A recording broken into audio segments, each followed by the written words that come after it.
día a todas y todos los del grupo. Este es como que el penúltimo video que vamos a revisar. Les recuerdo que les puse hace 2 semanas, algo así, otro video donde les asigné una tarea.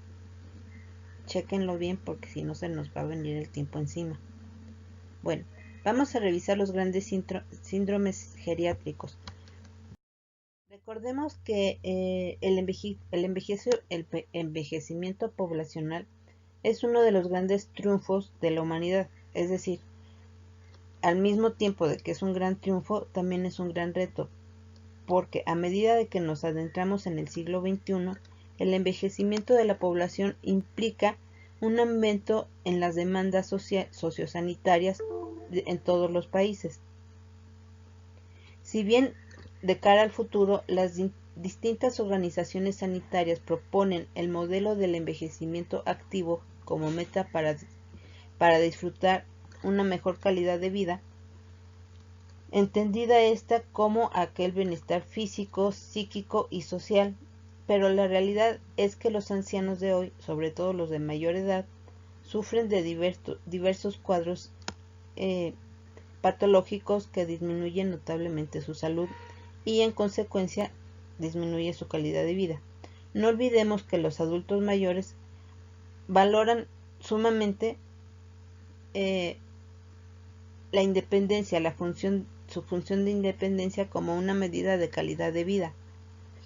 Y de estos síndromes que vamos a ir revisando, lo que hacen es reducir o eliminan casi por completo esta ansiada vida independiente. El concepto de síndrome geriátrico es relativamente reciente porque esta terminología empezó a utilizarse a finales de los años 60. Inicialmente, con la denominación de síndrome geriátrico, se hacía referencia a las características que presentaban con mayor frecuencia los ancianos ingresados a los servicios de geriatría respecto de otros servicios.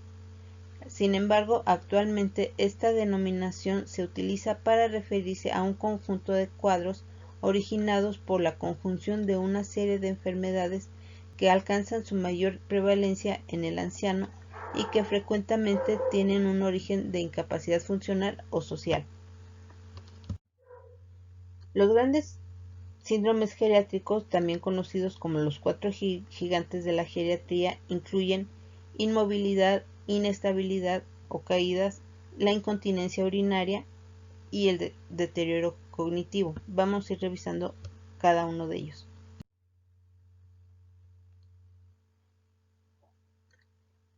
Las características comunes que tienen todos estos síndromes tienen las siguientes características. Tienen una elevada frecuencia, es decir, su incidencia y prevalencia son elevadas entre la población mayor de 65 años. Sin embargo, estas aumentan conforme aumenta la edad. Es decir, la gente de 80 años tiene muchísimos daños o muchísimos síndromes comparados con los de 65 años. Y si los comparamos con las personas que están institucionalizadas, dígase en un hospital o en una casa de geriatría, en esas casas también hay una mayor cantidad de prevalencia o de patologías presentes en ese grupo de personas. Tras su aparición, todos ellos tienen un importante deterioro en su calidad de vida y padecen muchos síndromes, y a menudo generan o incrementan la dependencia de otras personas, produciéndose un aumento en las necesidades de asistencia sanitaria y de apoyo social, que si no se cubren favorecen el aislamiento social y la institucionalización del anciano. En muchos casos, su aparición es prevenible y si se diagnostican adecuadamente, son susceptibles al tratamiento práctico por el resto de su vida. Su abordaje diagnóstico y terapéutico requiere de una valoración integral, un abordaje interdisciplinario y un uso correcto de los niveles asistenciales. En cuanto a la inmovilidad, sabemos que este síndrome se define como la restricción generalmente involuntaria en la capacidad de transferencia y o desplazamiento de una persona a causa de problemas físicos, funcionales o psicosociales. El síndrome es considerado como una vía común a través de la cual muchas enfermedades y trastornos del adulto mayor producen una gran discapacidad. Los problemas de inmovilidad afectan a casi el 20% de los individuos mayores de 65 años y a partir de los 75 años aproximadamente el 50% de los ancianos tienen problemas para salir de casa y el 20% se hallan confinados en su domicilio. La etiología de la enfermedad es multifactorial e incluye varias causas. Podrían ser enfermedades osteoarticulares, patologías cardiovasculares, trastornos neuropsiquiátricos, obstáculos físicos, personas que están hospitalizadas que desafortunadamente como están en cama no mantienen un movimiento y sus músculos se van deteriorando. Entonces, también tenemos que el aislamiento, si la persona está aislada, pues mucho menos se mueve porque no hay necesidad. El COVID ahorita es terrible para la gente de tercera edad porque no tiene la oportunidad de mantenerse en movimiento y como no se mueve, insisto, sus articulaciones y sus músculos se van deteriorando mucho más pronunciadamente que si en condiciones naturales. También pudiera ser que estén aislados por orden médica, dígase se torcieron un tobillo, lo que a ustedes se les ocurra y se les impide o se les pide que se mantengan aislados. O pudiera ser que sean personas que utilizan algún fármaco, por ejemplo algún hipnótico, no me acuerdo cómo se llama, pero bueno, algún fármaco que les provoca o se les sugiere que no se muevan por las propiedades de ese fármaco. Las consecuencias de estos síndromes, el síndrome de inmovilidad, como ya les dije, como te mantienes inmóvil, vas obteniendo rigidez articular y vas a obtener una mayores contracturas musculares.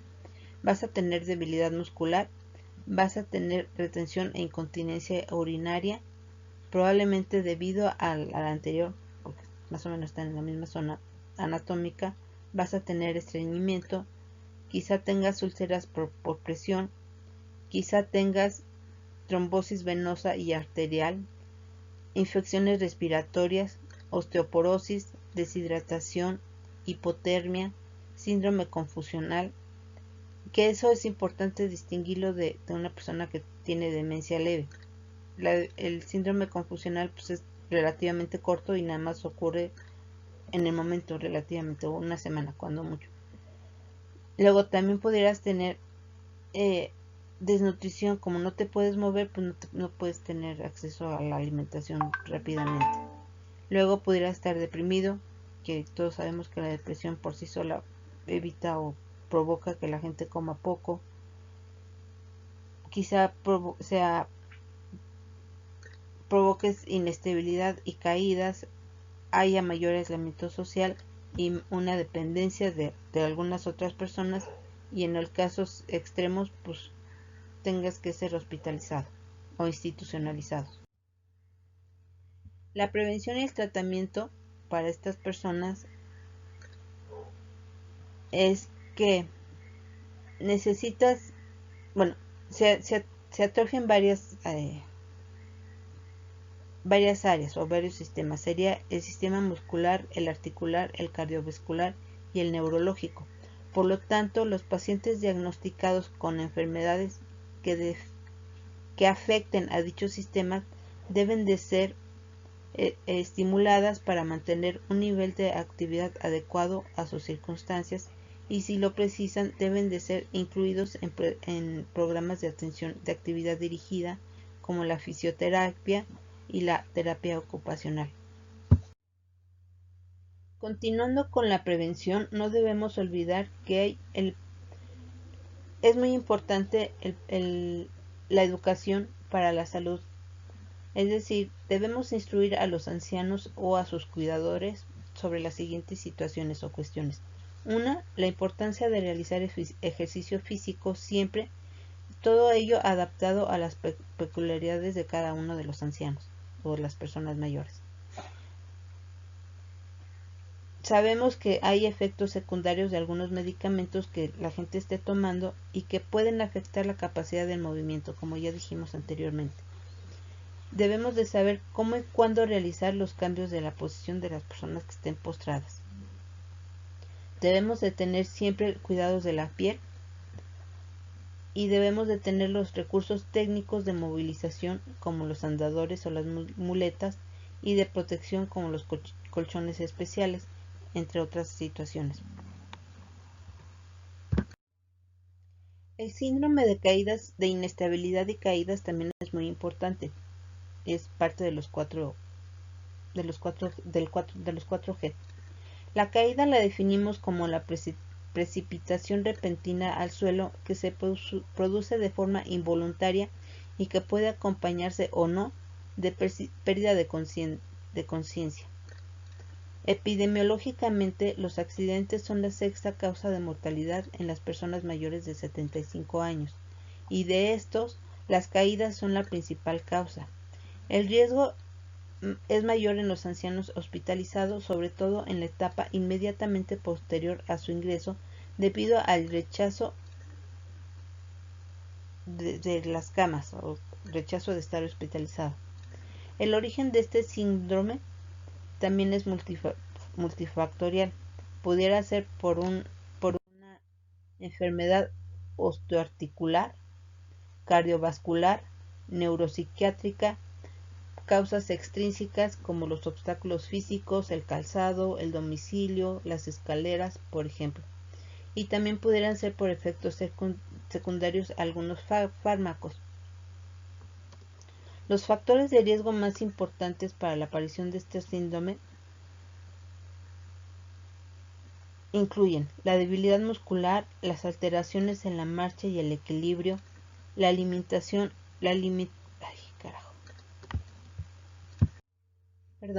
Entonces, los factores de riesgo más importantes para la aparición de este síndrome incluyen la debilidad muscular, las alteraciones de la marcha y el equilibrio,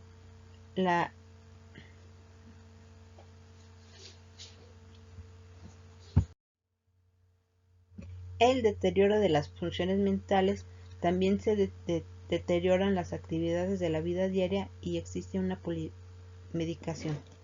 Ahora, también tenemos consecuencias del síndrome de la inestabilidad o caídas. Las consecuencias de este síndrome pueden clasificarse como inmediatas o tardías.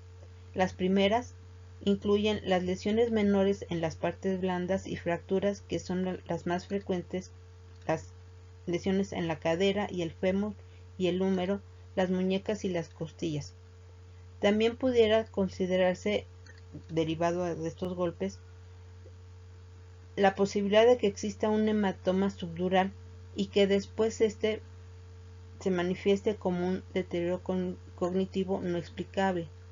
La dificultad de levantarse en el 50% de los casos y el 10% que permanece en el suelo más de una hora puede provocar deshidratación, infecciones y trastornos psicológicos, y algunos cuadros pudiera producirse hipotermia, la cual es capaz de generar la muerte en el 90% de los casos. Es muy importante tener en cuenta esta situación. Estas limitaciones tardías comprenden una limitación funcional que puede llevar a la limitación, a la inmovilidad, con todas sus complicaciones. Eso significa que tendríamos el síndrome post-caída, que se caracteriza por la falta de confianza en el paciente en sí mismo, por miedo a volver a caerse y por la restricción en la deambulación, ya sea por él mismo o por sus cuidadores, lo cual podría provocar aislamiento y obviamente depresión. La prevención y tratamiento de las caídas, evitemos las caídas, son obviamente poner remedio a las consecuencias agudas que se derivan de la caída y a las enfermedades subyacentes. Sin embargo, lo más importante es prevenir las caídas sin limitar la movilidad, la independencia y las actividades de la vida diaria.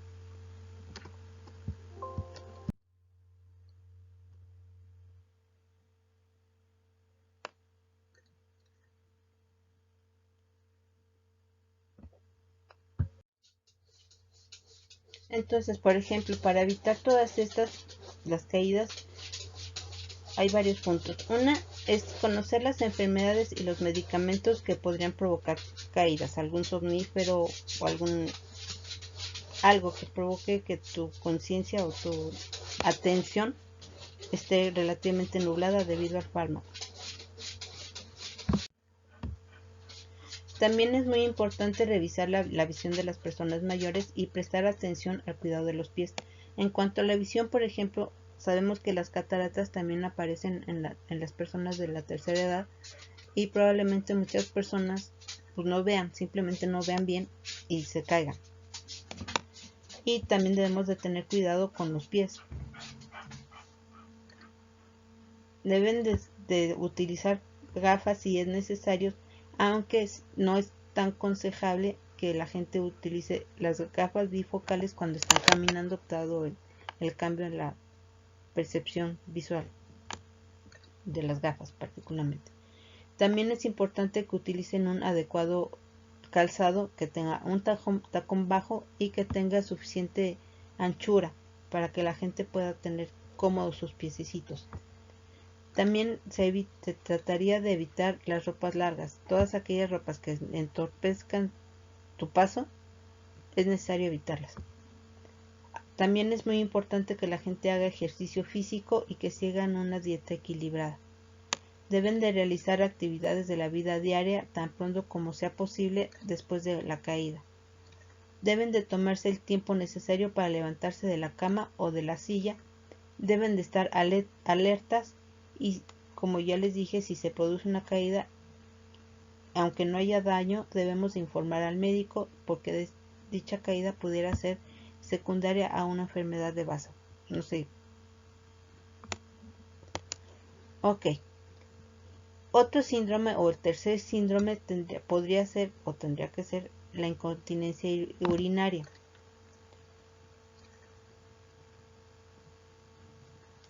La incontinencia urinaria se define como la pérdida involuntaria de orina que es objetivamente demostrable y que constituye un problema social e higiénico. Su prevalencia aumenta con la edad. Y afecta el 60% de los ancianos hospitalizados y a casi el 50% de los ingresados en instituciones geriátricas, a diferencia de los que viven en la comunidad, para los cuales se han reportado cifras de prevalencia que oscilan entre el 10 y el 15%. Es multifactorial, por ejemplo, pudieran tener infecciones genitourinarias, algún delirio o algún otro estado confusional, determinados tratamientos farmacológicos, como algún diurético que provoca poliuria, podrían tener alguna alteración psicológica, algún problema con la movilidad limitada o impactación fecal pudieran dar lugar a una incontinencia transitoria, mientras que otros factores como las lesiones medulares, la debilidad del suelo pélvico, la incompetencia del esfínter uretral y vejiga acontráctil, la hipertrofia prostática, el deterioro cognitivo y otras causas funcionales pudieran generar esta incontinencia más o menos persistente. Entonces, por ejemplo, aquí tenemos una tabla con los medicamentos que pudieran ocasionar la incontinencia urinaria. Los diuréticos, como ya les dije, provocan poliuria, la frecuencia y urgencia de orinar. Los anticolinérgicos provocan retención urinaria y la impactación fecal. Los antidepresivos, como la acción anticolinérgica, y provocan también sedación. Los antipsicóticos tienen un efecto en la acción anticolinérgica y la sedación, igual que el anterior, igual que los antidepresivos. Los hipnóticos provocan sedación, inmovilidad y delirio. Los analgésicos narcóticos provocan retención urinaria y los bloqueadores alfa-adrenérgicos provocan relajación uretral. Las medidas para evitar la incontinencia pudiera ser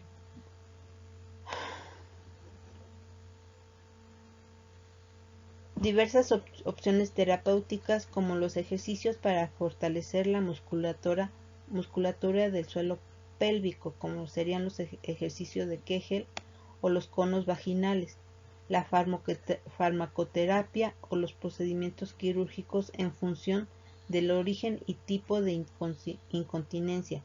No obstante, no debemos olvidar que algunos pacientes no están en condiciones de someterse a un tratamiento curativo y necesitan una continencia social que evite su aislamiento y su rechazo por parte de la sociedad. Esto es en casos como cuando el paciente debe de recibir tratamiento con métodos paliativos como los pañales, por ejemplo, algún tipo de absorbente. La prevención de la incontinencia urinaria debería de iniciarse en edades tempranas o en edades previas a la vejez. El primer paso en estas actividades preventivas es concientizar a los propios profesionales de la salud y a los pacientes de que la incontinencia no es una situación normal, por lo que necesita diagnóstico y tratamiento.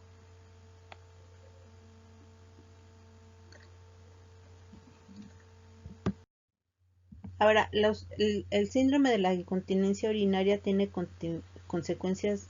De este síndrome son múltiples y en general son bastante graves. Una, podrías tener infecciones urinarias.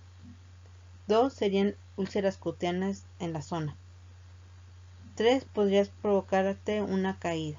Obviamente te podrías deprimir porque no tienes capacidad para controlar las micciones. Obviamente quizá tengas una pérdida de autoestima. Eso a su vez vas a generar un aislamiento social. Quizá tengas necesidad de dependencia. En el peor de los casos, quizá también tengas necesidad de institucionalizar. Y lo que debemos de evitar, lo que más bien vas a provocar, se va a provocar o que se provoca, es un elevado consumo de los recursos sociosanitarios.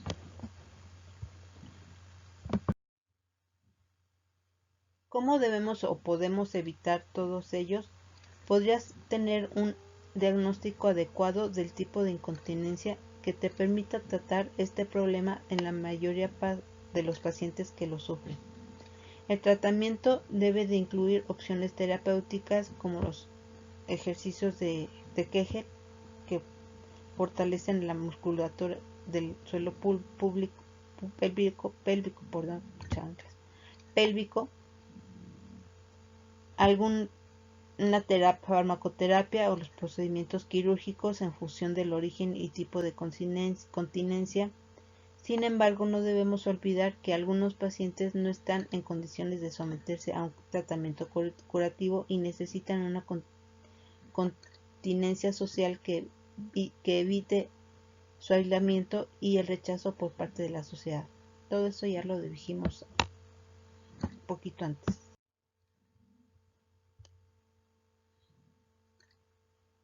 El último síndrome genético sería el síndrome cognitivo. El deterioro cognitivo se define como una pérdida o reducción temporal o permanente de varias funciones mentales superiores en personas que la conservaban intactas previamente.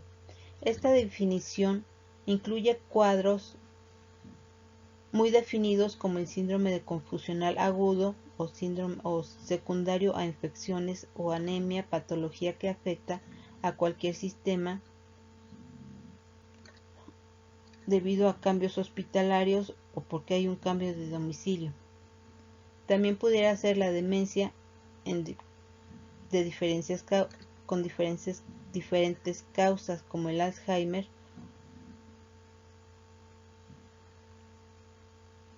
o alguna etiología vascular, algunas formas mixtas como la enfermedad de cuerpos de Levy. También engloba otros cuadros no tan definidos y que están vinculados o no a problemas de salud y que habitualmente se conocen como trastorno cognitivo asociado a la edad o deterioro cognitivo leve. La frecuencia del deterioro cognitivo varía ampliamente entre grupos y otros. Por ejemplo, los ancianos que viven en una comunidad se afectan al 15% de las personas mayores de 65 años y este se incrementa en función de la edad, de modo que en las personas que superan los 80 años su frecuencia casi se duplica, entre el 25 y el 30%. En pacientes hospitalizados, la frecuencia del deterioro cognitivo se aproxima al 25% y finalmente en el caso de los pacientes institucionalizados, el síndrome es más frecuente y va entre el 50 y el 60% de esa población. Dada la definición del síndrome de deterioro cognitivo que como se ha señalado engloba cuadros muy diversos en cuanto al origen, síntomas y gravedad, su etiología es básicamente aún más compleja que la que los síndromes anteriormente ya descritos. Las consecuencias del deterioro cognitivo, especialmente en los estados más avanzados, son las siguientes. Se tienen ansiedad, depresión, insomnio, caídas, inmovilidad, incontinencia, riesgo aumentado de infecciones, aislamiento social, dependencia para las actividades de la vida diaria, cambio de carácter, alteraciones de la conducta, desnutrición, sobrecarga para el cuidador, elevado consumo de recursos sociosanitarios e institucionalización. En cuanto a la sobrecarga del cuidador, es bastante importante porque el cuidador también se deprime, le da ansiedad y todas esas cosas. Y además hay un exceso de costo familiar. La familia debe de gastar mucho más dinero que con las personas normales o de edad más o menos activas. Ok, la prevención y tratamiento de estas personas es un poquito complicado e incluye un abanico terapéutico sumamente amplio. Se requiere de terapia ocupacional, algunos psicofármacos como antidepresivos, ansiolíticos, inhibidores de la colinesterasa, etc. En relación a las actuaciones preventivas sobre el deterioro cognitivo crónico, cuyo máximo exponente es la demencia, no están totalmente delimitadas. En pacientes con deterioro de memoria o incluso demencia en fases leves, parece útil intentar mantener las capacidades mentales existentes mediante talleres de memoria, orientación a la realidad, adaptación del entorno, etc. Por ejemplo, podrían poner un calendario donde se indique qué es lo que vas a hacer el día de hoy, qué vas a comer el día de hoy, a dónde vas a ir el día de hoy, a quién vas a ver el día de hoy. O ustedes familiares podrían preguntarle a su abuelita, a su persona adulta mayor que esté cerca de ustedes, cuéntame qué hiciste, qué película viste, cuéntame tal. Y de esta manera provocamos que la persona como que esté manteniendo activo su cerebrito y yo diría que están como aceitándolo, están manteniéndolo activo. Es muy importante que nuestro cerebro esté activo. Si nuestro cerebro está activo significa que hay mayor flujo sanguíneo y cuando tenemos mayor flujo sanguíneo Recordemos que las arterias son literalmente como tubos de drenaje y que van arrastrando todas las impurezas que, que se van desechando de las células. Entonces, como vamos desechando las impurezas, la probabilidad de que tengas cuerpos de Levy, por ejemplo, son menores, o que que tengas Parkinson, esas cosas son menores. Entonces es importante mantener a nuestro cerebro, a los cerebros de las personas mayores en constantes funcionamiento. Cuanto más constante sea, mejor. Digo, jamás vas a recuperar la memoria, es muy difícil eso, pero podrías ralentizarla, o sea, podrías provocar que el olvido relativamente no exista o aparezca mucho más tarde en la edad. Entonces, abajo les pongo una liga que está bastante divertida porque presenta algunos ejercicios básicos, o sea, tampoco es que te pongan a buscar el hilo de todo, no es necesario, pero métanse a esa página y pruébenlo. Entonces, en cuanto a la prevención de las formas agudas del deterioro cognitivo, principalmente en la etapa aguda, algunas medidas útiles importantes es minimicemos el uso de los fármacos que podrían causar los cuadros confusionales. Debemos de mantener la homeostasis del medio interno en pacientes con enfermedades graves. Debemos de facilitar la presencia familiar. En esta época no, ahorita no. Pero cuando ya estemos libres de COVID, ya podemos abrazarnos todo lo que quiera. Pero por lo pronto, tratemos de evitarlo. Bueno, debemos de asegurarnos de que el paciente tiene a su disposición las ayudas habituales, como los gafas o los audífonos, siempre a la mano. También debemos de modificar el entorno y adaptarlo a algunas condiciones favorables para el paciente en edad avanzada. Siempre debemos de evitar cualquier cosa que pueda obstaculizar su camino, siempre. Y ya, eso es todo en cuanto a este tema. Es realmente fácil y muy importante para el cuidado de nuestros adultos mayores.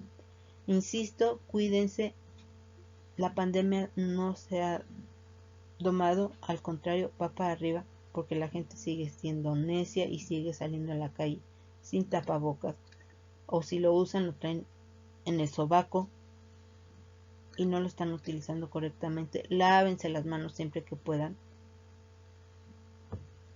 Cuídense mucho y cuiden mucho a su familia. Bye.